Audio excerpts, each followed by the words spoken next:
அநேகமான ஆட்கள் crypto trading பண்ணுங்கிற பேரில் கெம்பிளிங் பண்ணிட்டு இருக்கீங்க. நீங்கள் பண்ணுறது உண்மையான ட்ரேடிங்கா அப்படி இல்லைன்னு சொன்னால் கெம்பிளிங்கான்னு சொல்லி இந்த வீடியோ ஃபுல்லாக பார்த்தீங்கன்னு சொன்னால் நீங்களே உங்களை அனலைஸ் பண்ணிக்கொள்ளலாம். நீங்கள் சரியான ட்ரேடிங்கை பண்ணுவீங்கன்னு சொன்னால் ப்ராஃபிட் மேக் பண்ணுறதுக்கு சான்ஸ் இருக்குது. ஆனால் நீங்கள் கெம்பிளிங் பண்ணுவீங்கன்னு சொன்னால் கடைசி வரையும் ப்ராஃபிட் மேக் பண்ண மாட்டீங்க. கடைசியாக உங்கள்கிட்ட இருக்க எல்லா பணத்தையும் லூஸ் பண்ணுவீங்க. கிரிப்டோ கரன்சிக்குள்ளே மட்டுமே நிறைய வகையான ட்ரேடிங்ஸ் இருக்குது. Spot trading, futures trading, margin trading, option trading சொல்லி நிறைய வகையான ட்ரேடிங் இருக்குது கிரிப்டோ மார்க்கெட்டை மட்டும் பேஸ் பண்ணி. ஆனால் உங்களுக்கு எத்தனை பேருக்கு தெரியும் இதில் ஒரே ஒரு வகையான ட்ரேடிங் மட்டும்தான் உண்மையான ட்ரேடிங், அதை தவிர்த்து மற்ற எல்லாமே கெம்பிளிங்னு சொல்லி. கிரிப்டோ கரன்சி ஸ்பாட் ட்ரேடிங் மட்டும்தான் உண்மையான ட்ரேடிங். அதை தாண்டி செய்கிற futures trading, margin trading, option trading, பைனரி ட்ரேடிங் எல்லாமே கெம்பிளிங். கெம்பிளிங்னு சொன்னால் சூதாட்டம். உங்களுக்கு நான் ட்ரேடிங்கை சிம்பிள் டேர்மில் எக்ஸ்பிளைன் பண்ணுறேன். அப்போ தான் உங்களுக்கு கிரிப்டோ ட்ரேடிங்கை பற்றி ஒரு ஐடியா ஒன்று வரும். ஸோ இதை பார்த்தீங்கன்னு சொன்னால் உண்மையான பிட்காயின் இல்லை. ஓகே, இது பிட்காயின் ஷேப்பில் இருக்கிற ஒரு சிம்பிள் உண்டு. ஓகே, இதை பார்த்தீங்கன்னு சொன்னால் நான் ஒரு ஆள்கிட்ட இருந்து ஒரு $10 கொடுத்து வாங்குறேன்னு வைங்க. ஜஸ்ட் $10 இந்த சிம்பிளை வாங்கியிருக்கேன்னு வைங்க. $10 இதை வாங்கிட்டு இதை நாளைக்கு கொண்டு போய் வேறொரு நபர்கிட்ட $11 இதை நான் விற்கணும். ஓகே, இப்போ நான் வாங்கின பெறுமதி $10, இதை நான் விற்ற பெறுமதி $11.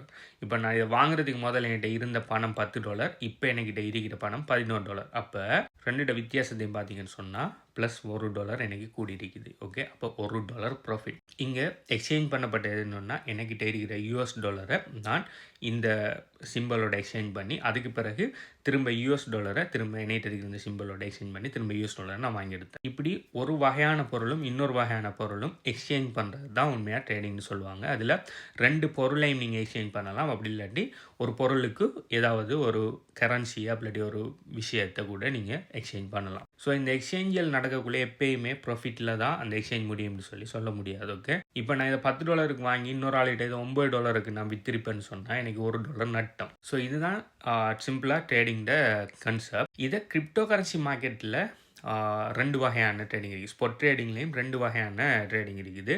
ஒன்று ஃபியட் டு கிரிப்டோ ட்ரேடிங், இன்னொன்று crypto to crypto trading. Fiat to கிரிப்டோன்னு சொன்னால் நம்ம பாவிக்கிற LKR, $, கெனடியன் டாலர்ஸ் போன்ற பேப்பர் கரன்சியால் கிரிப்டோ கரன்சியெல்லாம் மாற்றுறது ஃபியட் டு கிரிப்டோ ட்ரேடிங். மற்றது ஆல்ரெடி இருக்கிற கிரிப்டோ கரன்சியை இன்னொரு கிரிப்டோ கரன்சியோட மாற்றுறது பார்த்தீங்கன்னு சொன்னால் கிரிப்டோ டு கிரிப்டோ ட்ரேடிங். நீங்கள் ஃபியட் டு கிரிப்டோ ட்ரேடிங் பண்ணாலும் சரி, கிரிப்டோ டு கிரிப்டோ ட்ரேடிங் பண்ணினாலும் சரி, அட் தி எண்ட் உங்களோட நோக்கம் என்னன்னு சொன்னால் நம்ம கொண்டு போன பணத்தை விட அதிக அளவான பணம் நம்ம எதை பேஸ் பண்ணி செய்கிறோமோ அதில் நம்ம பெறுமதியை கூட்டுறோமா இல்லை எண்ணிக்கையை கூட்டுறோமாங்கிறது தான் மெயின் விஷயம். அநேகமானாக்கள் ட்ரேடிங் பண்ணக்குள்ள $, பெறுமதியை வச்சு தான் ட்ரேட் பண்ணுவாங்க. அதாவது USDTங்கிற கரன்சியை வச்சு தான் ட்ரேட் பண்ணுவாங்க. ஸோ அவங்களோட அல்டிமேட் கோல் என்ன வரைக்கும்னு சொன்னால் எவ்வளோக்கு USDTயை கூட்டுறோங்கிறதா இருக்கும். சிலாக்கள் பிட்காயினை பேஸ் கரன்சியை வச்சு ட்ரேட் பண்ணுவாங்க. அவங்களோட ஃபுல் நோக்கம் என்ன வரைக்கும்னு சொன்னால் எவ்வளோக்கு என்ன பிட்காயின் அமௌண்ட், அதாவது பிட்காயின் USDT பெறுமதி இல்லை, பிட்காயின் எண்ணிக்கையை நான் எவ்வளோ கூட்டுறங்கிறது அவங்களோட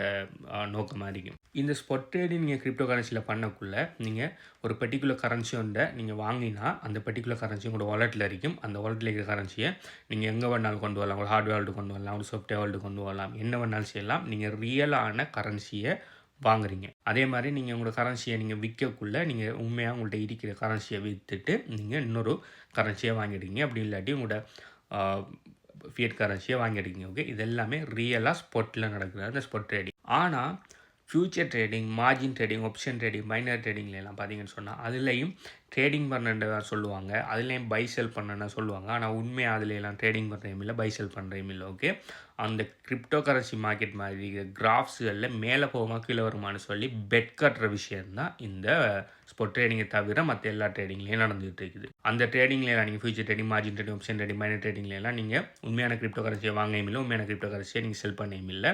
ஜஸ்ட் உங்களோட ஃபண்டை கொண்டு வச்சு நீங்கள் பெட் கட்டுறீங்க. லைக் கெசினோ சென்டர்ஸில் போய் குதிரையில் பெட் கட்டுற மாதிரி நீங்கள் இதில் பெட் கட்டிடுறீங்க கிராஃபில். இதில் இன்னொரு வழியும் இருக்குது. நீங்கள் ஸ்பாட் ட்ரேடிங் செய்யக்குள்ளேயே நீங்கள் கெம்பிளிங் வகையில் செய்கிற இன்னொரு விஷயம் ஒன்று இருக்குது. அதை தான் அநேகமானாக்களும் செஞ்சிட்ருக்கீங்க. அதாவது ப்ராப்பரான ஃபண்டமெண்டல் அனாலிசிஸ், ப்ராப்பரான டெக்னிக்கல் அனாலிசிஸ், மார்க்கெட் சென்டிமெண்ட் எல்லாம் பார்த்து ஒரு கிரிப்டோ கரன்சியை வாங்கி ப்ராப்பரான ரிஸ்க் மேனேஜ்மெண்ட்டோட விஷயங்களெல்லாம் செஞ்சு நீங்கள் டாலர் காஸ்ட் ஆவரேஜில் போட்டாலும் சரி, ட்ரைலிங் ஸ்டாப் லாஸ் போட்டாலும் சரி, இல்லை ஸ்டாப் லாஸ் போட்டாலும் சரி, எப்படியோ ரிஸ்க் மேனேஜ்மெண்ட் வச்சு ப்ராப்பராக ட்ரேட் பண்ணுறது தான் உண்மையான ஸ்பாட் ட்ரேடிங். அதை விட்டுட்டு யாருனாலும் ஒரு இன்ஃப்ளூயன்சர் ஏதோ ஒரு காயினை வாங்க சொன்னான்னு சொல்லி அதை வாங்குற. அப்படி இல்லாட்டி சும்மா போய் இப்போ ஒரு $10 வாங்கினா நிறைய காயின்கள் காயின் ப்ரைஸ் 70,000 இருக்கிறதால இப்போ சும்மா $10 வாங்கினா நிறைய காயின் கிடைக்குங்கிறதுக்காக போய் வாங்குற.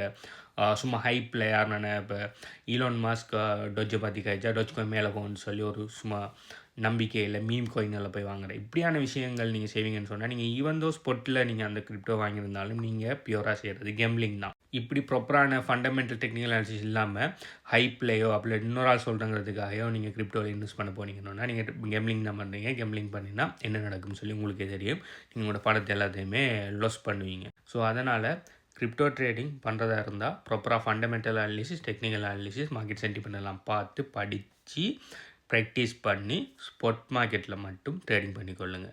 சிலாக்கள் ஃபியூச்சர் ட்ரேடிங், மார்ஜின் ட்ரேடிங், இந்த ஆப்ஷன் ட்ரேடிங், இந்த கேம்பிளிங் எல்லாம் செய்கிறதுக்கு சிலாக்கள் டெக்னிக்கல் அனாலிசிஸ், ஃபண்டமெண்டல் அனாலிசிஸ் பார்ப்பாங்க. அதெல்லாம் எனக்கு பார்க்காங்கன்னு எனக்கு இந்த விளங்குறல. ஏன்டா நீங்கள் செய்கிறது கேம்பிளிங்கில் பார்த்தீங்கன்னு சொன்னால் அவங்களுக்கு ரிசல்ட்ஸ் சான்ஸை பாவிச்சு தான் வரப்போகுது. ப்ரெடிக்ஷனை பாவிச்சு லக்கை பாவிச்சு தான் உங்களுக்கு ரிசல்ட்ஸ் அமைய போகுது. அதுக்கு நீங்கள் ஃபண்டமெண்டல் அனாலிசிஸ், டெக்னிக்கல் அனாலிசிஸ் எல்லாம் ஏன் பாவீங்கன்னு சொல்லி எனக்கு இன்னும் விளங்காது. ஸோ இப்போ நீங்கள் சொல்லுங்கள், நீங்கள் செய்கிறது ப்ராப்பர் கிரிப்டோ ட்ரேடிங்கா அப்படி இல்லைன்னு சொன்னால் கேம்பிளிங்கான்னு சொல்லி கீழே காமெண்ட் பண்ணுங்கள். உங்களுக்கு கிரிப்டோ கரன்சி இந்த பிட்காயின் சம்மந்தமான மேலதிக டீட்டெயில்ஸ்களை தெரிஞ்சுக்கலாம்னு சொன்னால் HBU கோச்சிங் ப்ரோக்ராமில் பார்த்தீங்கன்னு சொன்னால் நாங்கள் 3 வகையான கோச்சிங் ப்ரோக்ராம்கள் நாங்கள் ஆஃபர் பண்ணுறோம்.